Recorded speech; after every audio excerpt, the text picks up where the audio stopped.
2, 1.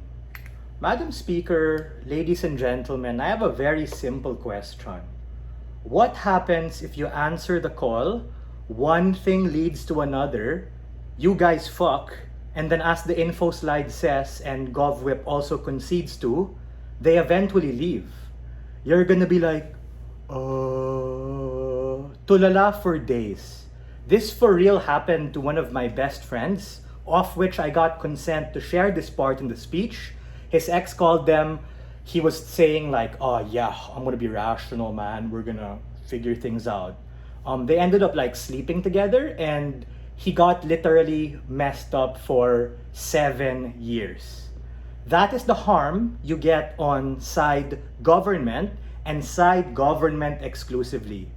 Gov case kind of reminds me of that meme wherein you're biking and then you get the stick and then you put it inside the spokes of the wheel. You fall down and then you're like, it's their fault. They're toxic. They're the bad one. The point in which you allow that to happen to you is exactly where you sell yourself short and ultimately stifle your ability of really being able to be happy and making the most out of what college has to offer. Trust me, it's super fun. We think that all of the shady reasons that the past had dictated by virtue of the info slide should be data in and of itself to be able to make an informed decision.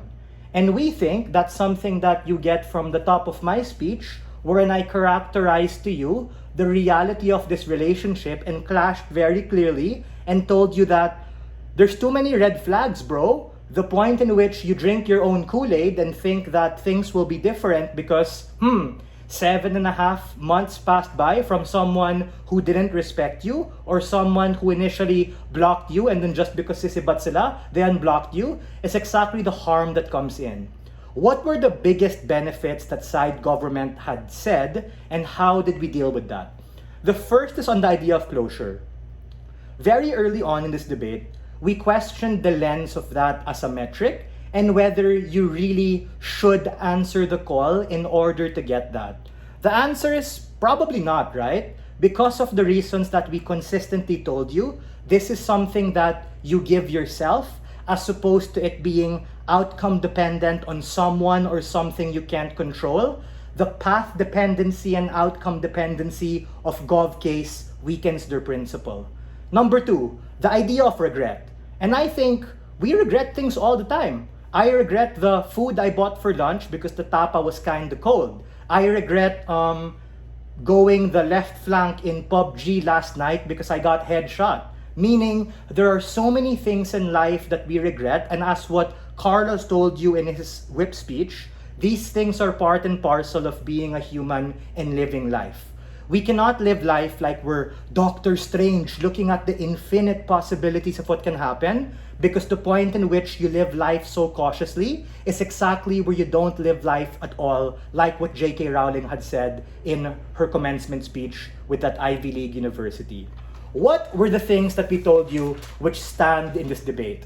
Number 1, a direct flip and response to the outcome dependency of closure and how relying on someone or something else is bad. Number 2, the impact being it can wreck your life, bro. A, wreck your college life when it distracts you. B, wrecks future relationships at the point in which you're always walking on eggshells, something that Jaron said. And thirdly, wrecks your outlook and ability to understand things. We think that if you really want what's best for them and what's best for you, you need to be able to be rational amidst a very irrational state of being, as hard as that is. And you shouldn't listen to this siren's call that is actually luring you back and telling you that things will be different, wherein on average, probably not. We are very proud to stand on side opposition.